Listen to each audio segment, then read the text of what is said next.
My name is Jessica, and I'm 34 years old. I thought this Thanksgiving would be perfect, celebrating 20 years of marriage with our extended family. Mark had been increasingly cruel lately, but I pushed those thoughts aside while preparing dinner. His wealthy parents from Connecticut were coming, and they'd always looked down on me. What I didn't know was that my 17-year-old son Tyler had been watching everything, gathering evidence of secrets that would destroy our family. Before I continue this story, I'd love to know where you're watching from today. Please hit that like button and subscribe if you want to hear how one dinner changed everything. Now let me tell you what happened when 30 relatives witnessed the complete destruction of my marriage. 2 weeks before Thanksgiving, I stood in my kitchen in suburban Philadelphia staring at the guest list Mark had written. 30 people. His entire family plus mine. The contrast between our backgrounds had never felt more obvious than in that moment. I grew up in a small town in Ohio. My father worked at the local hardware store, and my mother was a nurse at the community hospital. We lived in a modest 3-bedroom house where love was abundant, even if money wasn't. Sunday dinners were simple but filled with laughter. My parents taught me that character mattered more than wealth, that kindness was currency, and that family meant everything. Mark came from old money in Connecticut. His father owned 3 investment firms, and his mother came from a family of federal judges. They had a summer house in the Hamptons and a ski lodge in Aspen. When Mark brought me home to meet them during our senior year at Penn State, his mother Eleanor took one look at my department store dress and asked if I was on scholarship. I was actually. Full academic scholarship. But the way she said it made me feel like I should apologize for existing in their world. Mark was different back then, or at least I thought he was. He defended me to his parents, held my hand proudly at their country club events, and told me he loved that I was real, not like the plastic debutantes his mother kept introducing him to. We got married right after graduation, and for the first few years, I believed we'd proven everyone wrong who said we were too different. But money has a way of revealing character, not building it. As Mark climbed the ladder at his father's friend's investment bank, each promotion seemed to chip away at the man I'd fallen in love with. The sweet guy who'd written me poetry became someone who criticized my teaching career as playing with children all day. The man who'd said my humble background made me genuine now made jokes about my parents' accents and their 10-year-old car. The changes accelerated 6 months ago. Secret phone calls he'd take in the garage. Unexplained charges on credit cards he thought I didn't have access to. Business trips that his secretary couldn't explain when I called the office. New watches and cufflinks that cost more than my monthly salary as an elementary school teacher. Tyler noticed everything. My brilliant son's 17 and headed to Princeton next fall on his own merit, not his father's connections. He'd inherited Mark's sharp intelligence, but my sense of right and wrong. Lately he'd been making comments that made my stomach tighten. "Mom, why does Dad have 2 phones? Mom, why did Dad say he was at a conference in Boston when I saw his car at the Marriott downtown? Mom, you deserve better than this." I'd brush off his concerns, change the subject, and focus on what I could control, like this Thanksgiving dinner that Mark insisted we host. He wanted to show off our new kitchen renovation, the one he'd paid for, without consulting me, choosing appliances I found intimidating and countertops that showed every fingerprint. I threw myself into planning. 3 types of turkey stuffing to accommodate everyone's preferences. My grandmother's sweet potato casserole that took 6 hours to make properly.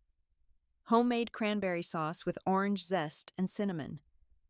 4 different pies made from scratch, because Eleanor once mentioned store-bought desserts were for people who didn't care about their families. Mark's criticism intensified as Thanksgiving approached. 2 weeks out, he found me recipe planning at the kitchen table.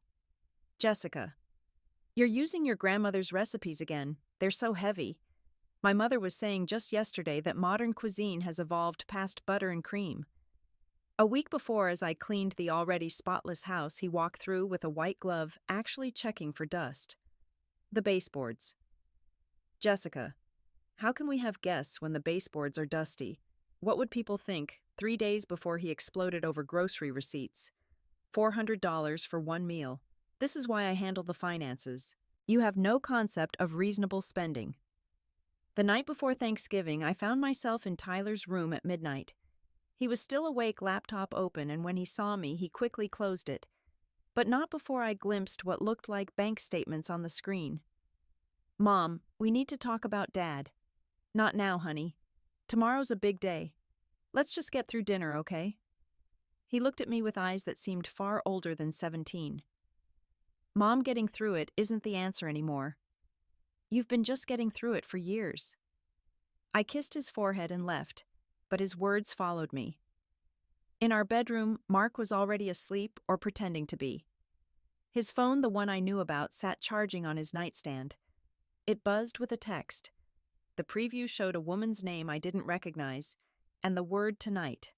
I turned away and stared at the ceiling. Tomorrow would be perfect. It had to be. I'd make the best meal anyone had ever tasted.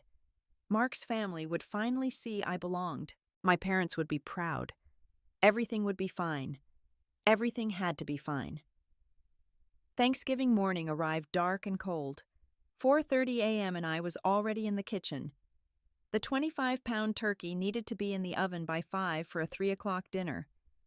I'd been prepping for 3 days, but the actual cooking day always felt like conducting an orchestra where every instrument needed to play perfectly. By the time Mark woke at 10, the house smelled like rosemary and sage.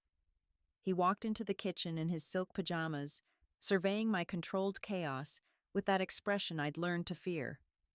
The slight narrowing of his eyes that meant he was looking for something to criticize. "Why is it so loud in here, Jessica?" "Some of us are trying to rest." "I'm sorry. I'm trying to keep it down. There's coffee ready for you." He poured himself a cup, then immediately spit it back. "This is yesterday's coffee, isn't it? You couldn't make fresh. It was fresh made an hour ago, but I didn't argue." I never argued anymore. Tyler appeared in the doorway, already dressed in the burgundy sweater and khakis I'd laid out for him. "Morning, Mom." "What can I help with?" Mark snorted. "Don't baby her, Tyler. She wanted to host this circus, she can handle it." Tyler's jaw tightened, but he ignored his father and started helping me with the green beans. Mark left to shower, and Tyler moved closer to me. "Mom, I need to show you something on Dad's laptop. I figured out his password and—" "Not now, sweetheart. Please, let's just get through today." Tyler set down the knife harder than necessary. "That's what you always say. Get through today. Get through the holiday. Get through the school year. When do we stop just getting through and start actually living?" Before I could answer, the doorbell rang. 11 a.m. and Mark's parents had arrived an hour early as always. Eleanor swept in wearing a cream-colored suit that probably cost more than our mortgage payment. Her silver hair perfectly coiffed, despite the November wind. "Jessica, dear." She air-kissed my flour-dusted cheek. "Something smells rustic." Mark appeared transformed in his navy suit, playing the perfect son. He embraced his mother warmly while his father, Richard, handed me their coats without making eye contact. I'd been married to their son for 20 years, and Richard had never once looked me directly in the eyes. By noon, the house was filling. Mark's brother James arrived with his wife Catherine and their 3 perfect children. Mark's sister Elizabeth came with her surgeon husband and their twins. Each arrival felt like another weight on my chest. The women gathered in the living room comparing recent vacations and jewelry, while I stayed trapped in the kitchen basting the turkey and trying to time everything perfectly. My parents arrived at 12:30, exactly when invited.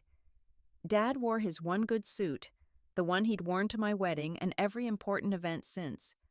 Mom had gotten her hair done specially and wore the dress we'd picked out together at JCPenney. Eleanor took one look at them and her smile became fixed like plastic. "How lovely that you could make it all this way," she said, as if driving 40 minutes was crossing the continent. My sister Lauren arrived next with her husband Doug and their kids. Lauren took one look at my face and followed me to the kitchen. "Jess, what happened to your arm?" I glanced down at the bruise on my upper arm, already turning purple-green. I'd forgotten to wear long sleeves. "Oh, I bumped into the doorframe carrying groceries. You know how clumsy I am." Lauren's eyes narrowed. She'd been an emergency room nurse for 15 years. She knew what doorframes didn't do. Jessica, we need to talk. Later, Lauren. Please, I have to get the appetizers out. The dining room was Mark's domain today. He'd insisted on arranging everything himself using his grandmother's china and crystal that normally stayed locked in the cabinet. I watched from the doorway as he directed Tyler to move chairs, adjusted place cards, and centered the massive floral arrangement he'd ordered without asking me. Tyler, move your mother's seat down there by the kitchen door. She'll need easy access to serve. But Mom should sit. Don't argue with me, son. Your mother knows her role. Tyler's face flushed, but he moved my place card. I'd be sitting between my father and Mark's ancient Aunt Dorothy, who was mostly deaf, as far from Mark as possible, while he held court at the head of the table. The final guests arrived in a rush. Cousins Mark's college roommate Eleanor's bridge club friends who'd been added last minute. 30 people exactly, and I needed to feed them all while looking effortless. At 2:45, I was doing final touches when Mark appeared in the kitchen. His face was already flushed from the bourbon he'd been sharing with his brother. Jessica, your mother just asked my mother if she needed help with anything. As if my mother would ever need help from someone like her. Can you please control your family? They're just trying to be helpful, Mark. He stepped closer and I could smell the alcohol on his breath. Everything they do reflects on me. On us. Try to remember that. He left and I stood there shaking. Tyler appeared moments later with my sister. Mom, are you okay? I'm fine. Just tired. Can you start bringing the appetizers to the dining room? Dinner will be ready in 15 minutes. Lauren grabbed my hand. Jessica, I'm not leaving you alone with him after today. This has gone too far. It's just stress, Lauren. The holidays, you know how it is. She looked like she wanted to say more, but Tyler was already loading his arms with plates. Come on, Aunt Lauren. Let's help Mom show these snobs what real cooking looks like. I managed a smile at that. My son, my defender. If only he knew that perfect food couldn't fix what was broken in this house. But maybe, just maybe, if dinner was spectacular enough, Mark would remember why he'd fallen in love with me all those years ago. The timer went off. The turkey was done. It was time to face the table. 3 o'clock sharp and everyone was seated. The dining room looked like something from a magazine, which was exactly what Mark wanted. Crystal glasses caught the light from the chandelier, the silver gleamed, and the turkey sat golden brown on the platter, surrounded by all the traditional sides I'd spent days preparing. Mark stood at the head of the table, raising his glass of wine that cost more than my weekly grocery budget. He loved this moment, all eyes on him, the successful son who'd exceeded even his privileged family's expectations. Before we begin, I'd like to say a few words about gratitude. My stomach clenched. Mark's speeches had become performances lately, and I'd learned to brace myself for the subtle daggers he'd throw.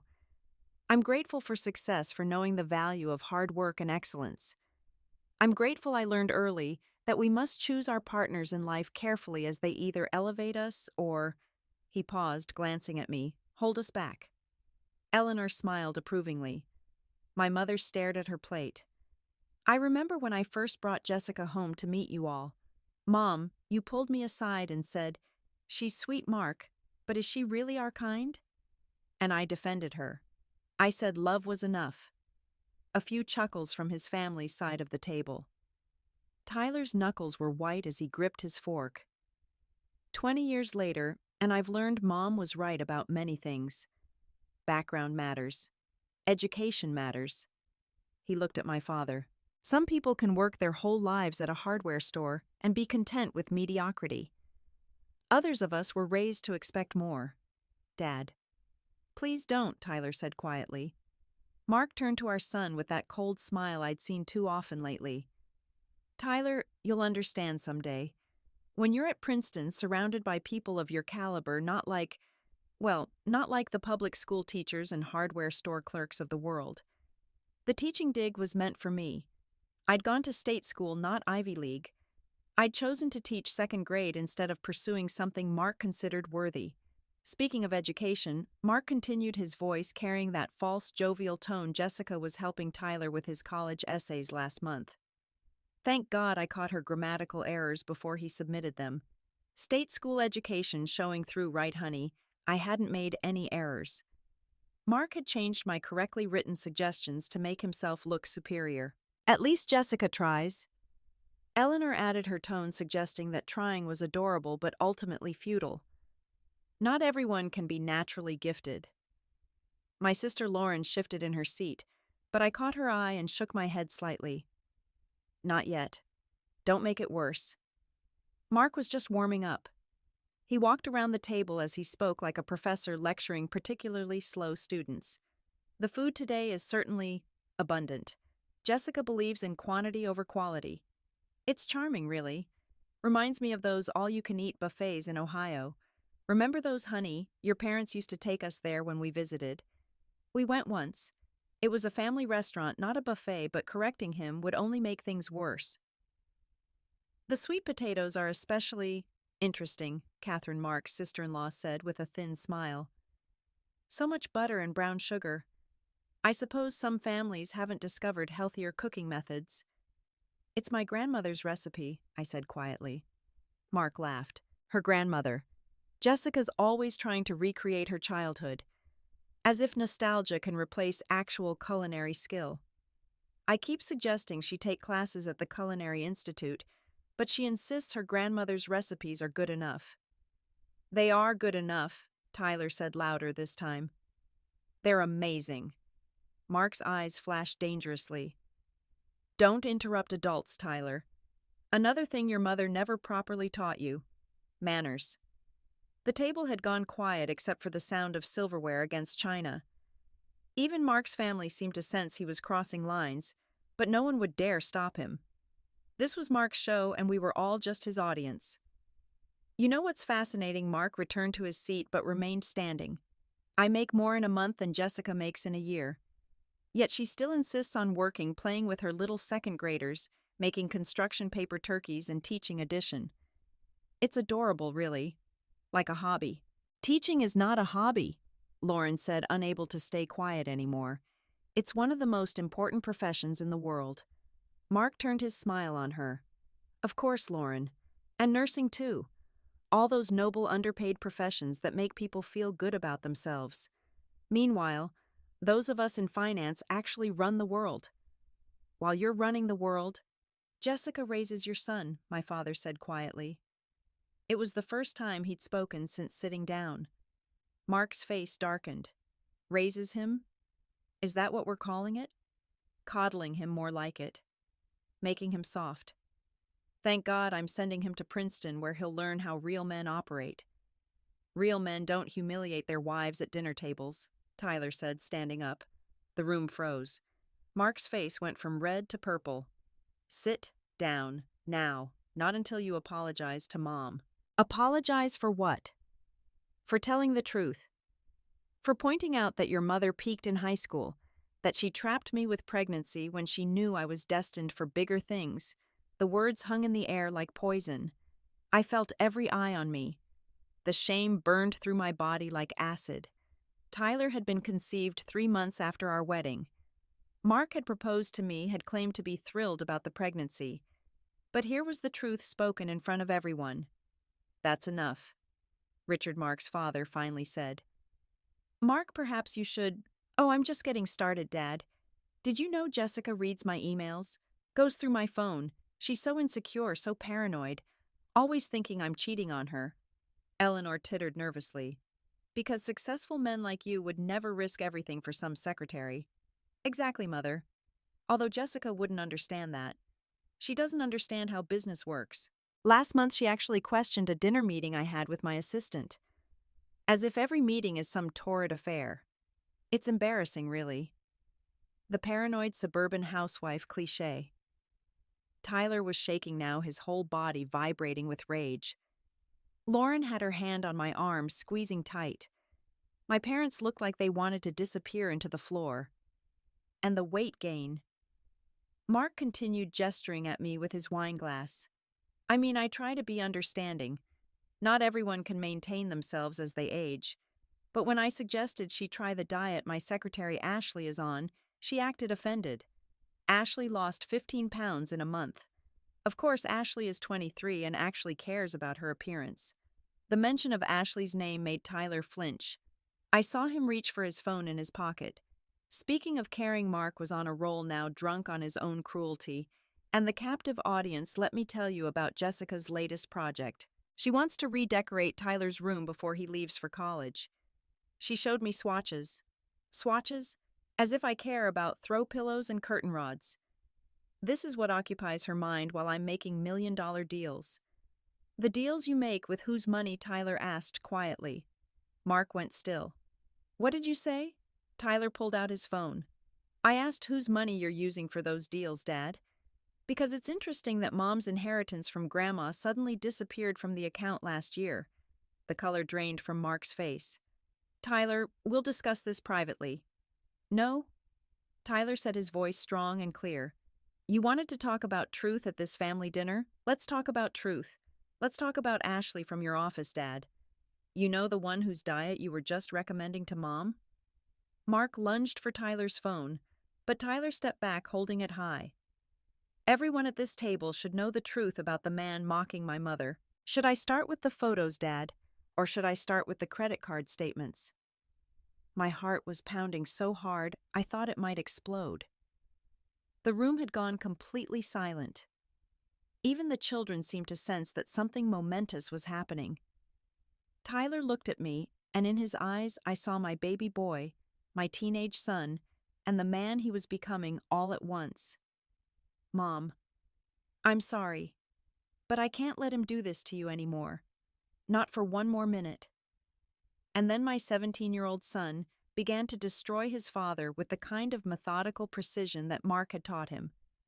Tyler held his phone steady, his voice remarkably calm for a 17-year-old facing down his father in front of 30 relatives. The dining room felt airless, like all the oxygen had been sucked out the moment he stood up to Mark. Last Tuesday, Tyler began, Dad said he was at a conference in Boston. I thought it was weird, because his company website didn't list any Boston conference. So I checked the credit card statements, the ones you hide from Mom, Dad. You were at the downtown Marriott with Ashley. That's a lie, Mark snarled, but his face had gone pale. You don't know what you're talking about. Tyler turned his phone screen toward the table. This is a photo from the hotel security footage. My friend's dad is a security manager there. That's you and Ashley at 2:30 in the afternoon going into room 412. The photo was grainy but unmistakable. Mark in his distinctive navy suit, his arm around a young blonde woman, a hotel room keycard in his hand. Eleanor gasped. That could be anyone, Mark. The photo quality. Tyler swiped to the next image. This is Ashley's Instagram from the same day. She's wearing the exact same dress tagged at the Marriott downtown. The caption says, Best afternoon ever with my special someone, with a heart emoji. Mark lunged across the table, knocking over wine glasses, red liquid spreading across the white tablecloth like blood. James and Doug grabbed him, holding him back. You little bastard, Mark hissed. You have no right. I have every right to protect my mother, Tyler shot back. The same mother you've been stealing from for 3 years. The word stealing rippled through the room like a shockwave. Richard Mark's father leaned forward. Stealing. What are you talking about, young man? Tyler pulled out a folder he'd hidden under his chair. Real papers, not just phone photos. Mom's grandmother left her $300,000 4 years ago. It was in a separate account in her name only. Except somehow over the past 3 years that money has been systematically transferred out. Transferred to accounts that Dad controls. That's not... I manage that money for the family, Mark stammered. Tyler spread the papers on the table. These are the transfer authorizations. Everyone has Mom's signature except Mom didn't sign them. I compared them to her actual signature. They're forgeries, Dad. You forged her signature to steal her inheritance. I stood up slowly, my legs shaking. What Mark is, this true Jessica, don't be dramatic. It was family money. I invested it, where Tyler demanded, because I also found the gambling receipts. Atlantic City, Vegas, that poker website you think nobody knows about. Mom's inheritance didn't get invested, Dad. It got lost at blackjack tables. The room erupted. Eleanor was crying. Richard was shouting at Mark. My parents were staring in shock. But Tyler wasn't done. He pulled out more papers. 3 months ago, Dad was fired from Wellington Investments. Not laid off, not downsized. Fired. For misappropriating client funds. No, Mark's brother James said. That's impossible. Mark just got promoted to senior partner. Tyler shook his head. Call Wellington right now. Ask for Mark Brennan's office. They'll tell you he was terminated in August. He's been pretending to go to work every day. Sitting in coffee shops in his car at the casino. Lying to everyone. Mark broke free from the men holding him and grabbed a plate, hurling it against the wall. China shattered and my mother screamed. You ungrateful little shit, after everything I've done for you, the private schools, the Princeton tuition, the car. Tyler laughed bitterly. The private school that Mom's teaching salary pays for because you insisted public school wasn't good enough. The Princeton tuition that's coming from Mom's life insurance loan. The car that's in Mom's name because your credit is destroyed. Each revelation was another blow. Mark's carefully constructed image was crumbling in real time. His family was looking at him like they'd never seen him before. There's more, Tyler said quietly. Dad has another credit card Mom doesn't know about. $23,000 in debt. Strip clubs, escort services, gambling sites. It's all here. You're lying, Mark roared. Tyler turned to his grandmother. Grandma Eleanor, remember last Christmas when that $1,000 bracelet went missing? The one you thought the cleaning lady took Dad sold it. I have the pawn shop receipt. Eleanor's hand went to her throat. Mark, my mother's bracelet. Things were tight, Mark muttered. I was going to buy it back. My sister Lauren stood up. Jessica, we're calling the police. This is fraud, theft, domestic, financial abuse. No police, Mark said, and for the first time there was real fear in his voice. Tyler wasn't finished. He pulled up something else on his phone. This is an email from Ashley to Dad from 2 weeks ago. She's pregnant. She's demanding money for an abortion, or she's going to tell everyone at the office about their affair. Except Dad doesn't work there anymore, so he can't pay her. The room went silent again, the kind of silence that comes before an earthquake.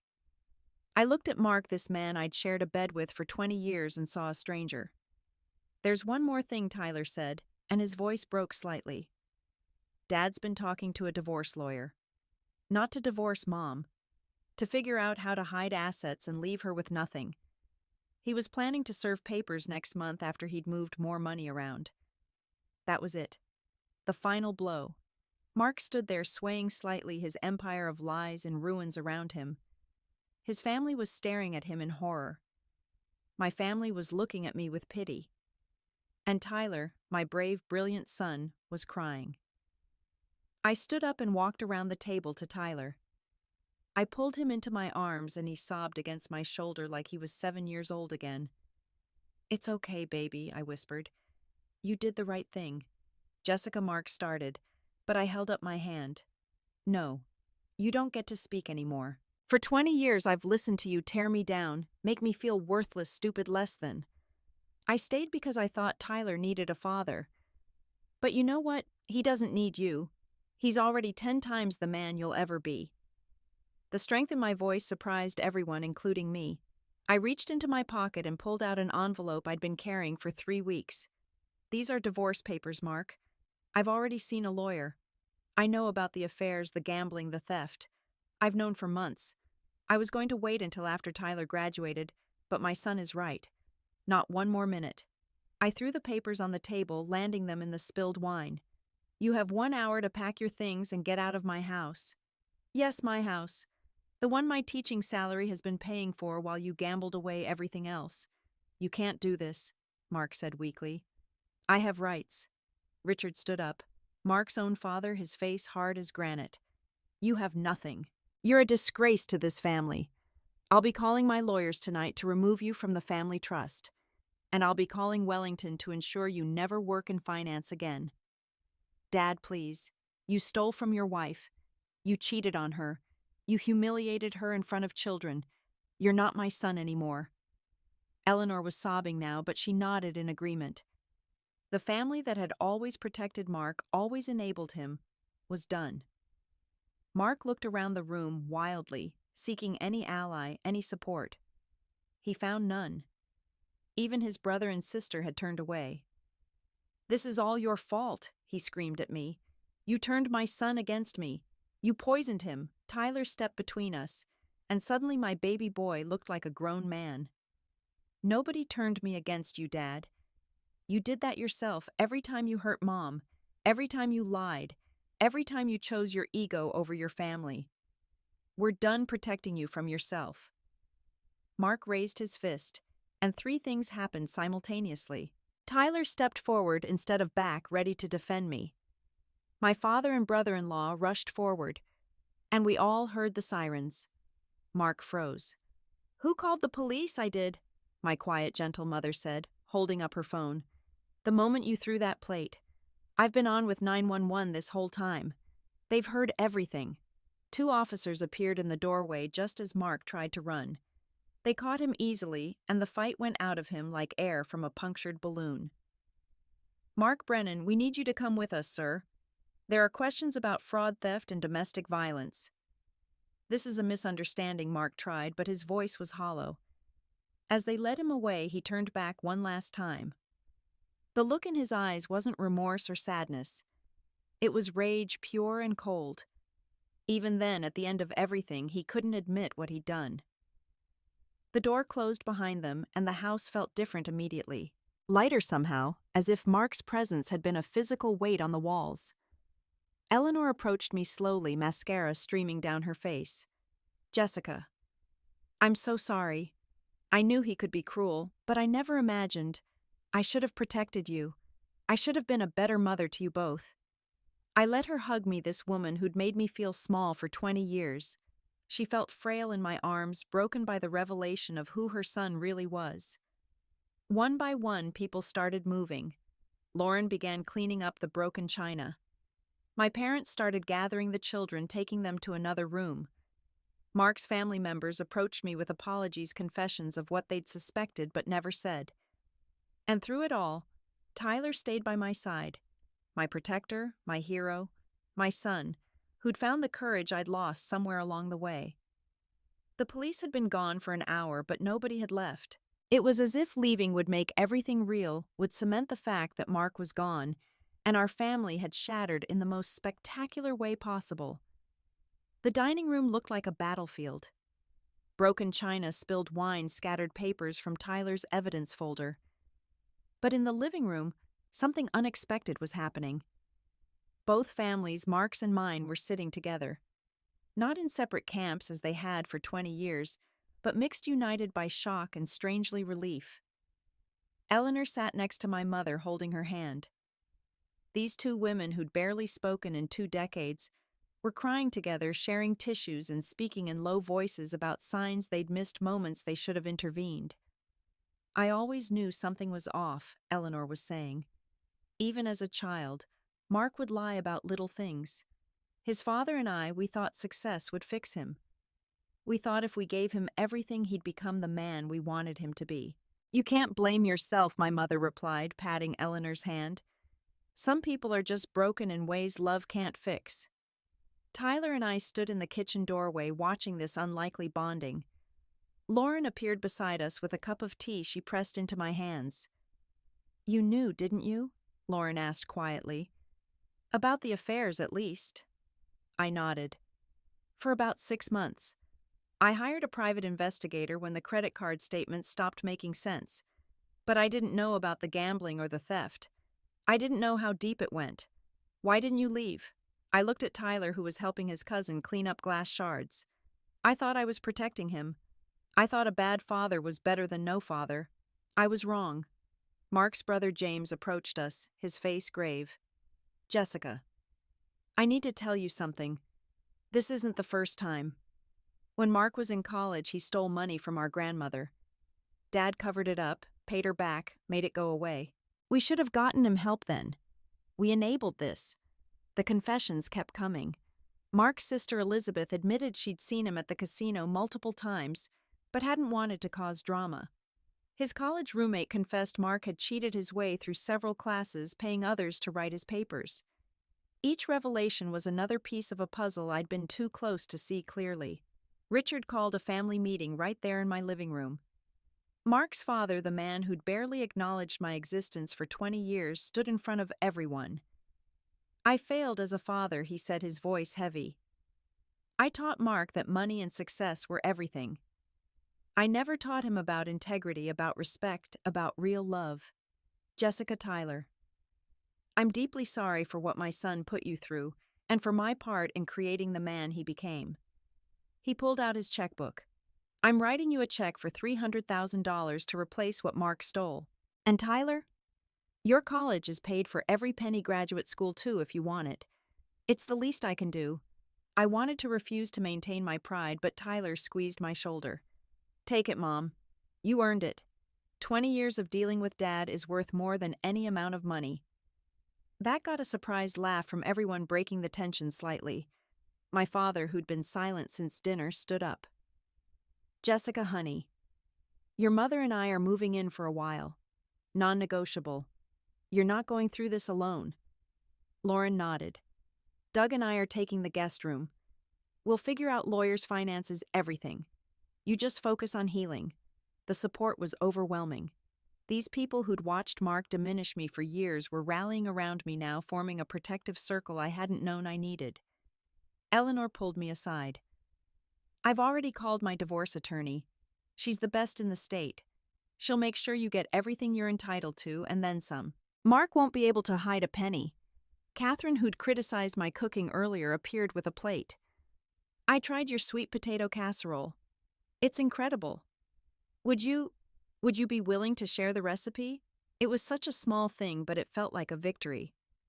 As the evening wore on, people began to leave, but not with the awkward hurry of a disaster.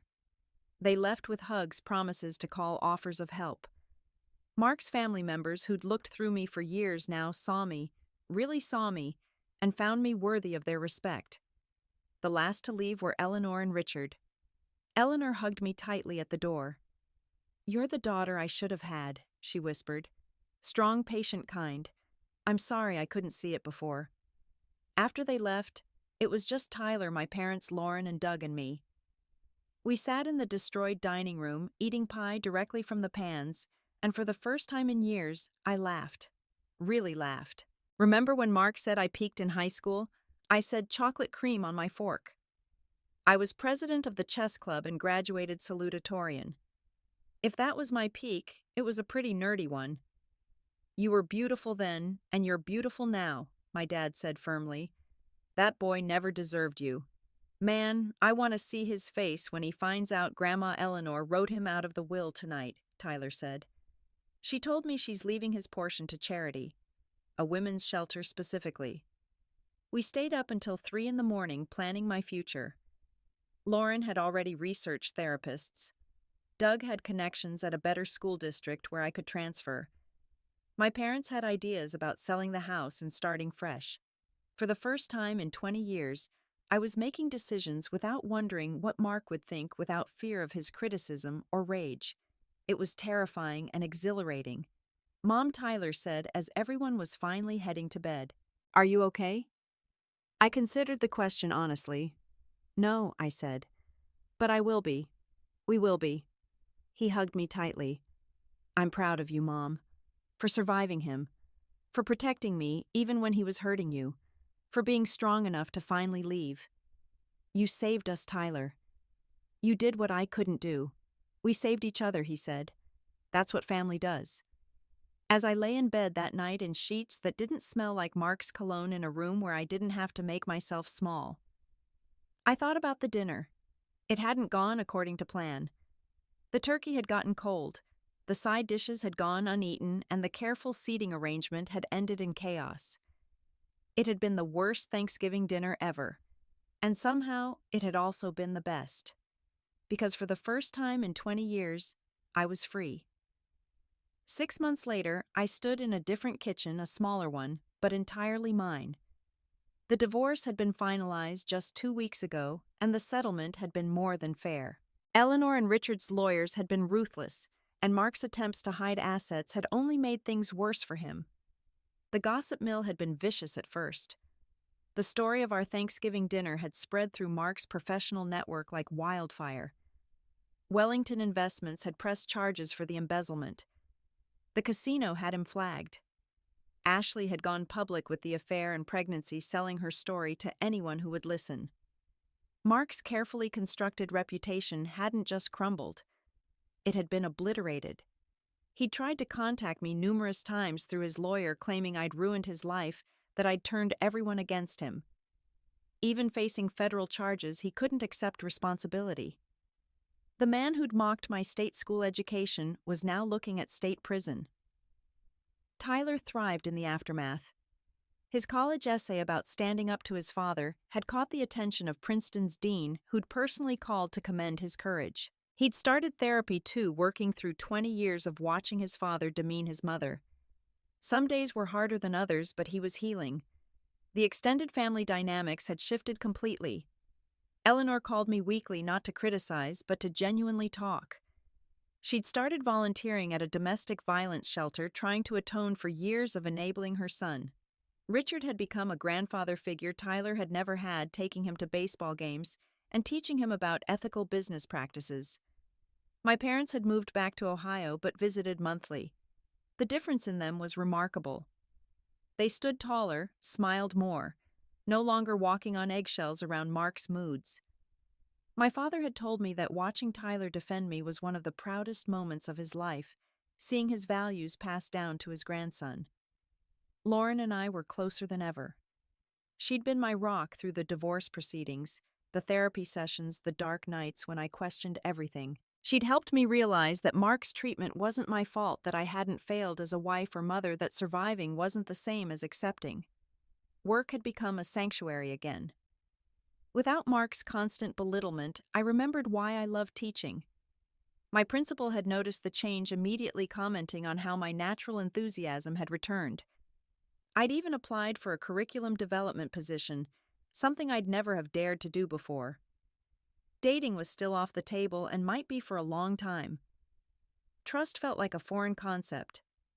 But I'd started doing things just for me. Pottery classes on Wednesdays, book club on Fridays, Sunday morning runs with a group of women who'd become real friends, not just the surface-level relationships Mark had approved of. The house had sold quickly, the proceeds split according to the divorce decree. I'd used my portion to buy a modest 3-bedroom closer to my school. Tyler had helped me paint every room, choosing bright colors Mark would have hated. The kitchen was yellow. The living room was sage green. My bedroom was a deep, peaceful blue. Today was Thanksgiving again, a year since everything had changed. This time I was hosting just 8 people. My parents, Lauren and Doug Tyler, and his new girlfriend, and surprisingly Eleanor and Richard. The menu was simpler but no less made with love. 1 turkey, not 3 kinds of stuffing. My grandmother's sweet potato casserole, which had become Eleanor's favorite. Store-bought rolls, because I'd learned that perfection wasn't required for love. As we sat around my small dining table, Richard raised his glass. To second chances, he said. To the courage to speak truth and the strength to rebuild after the storm. To Jessica, Eleanor added, who showed more grace than my son ever deserved and who gave me the daughter I'd always wanted. To Mom, Tyler said, his voice strong and clear, who taught me that love isn't just enduring pain but knowing when to stop.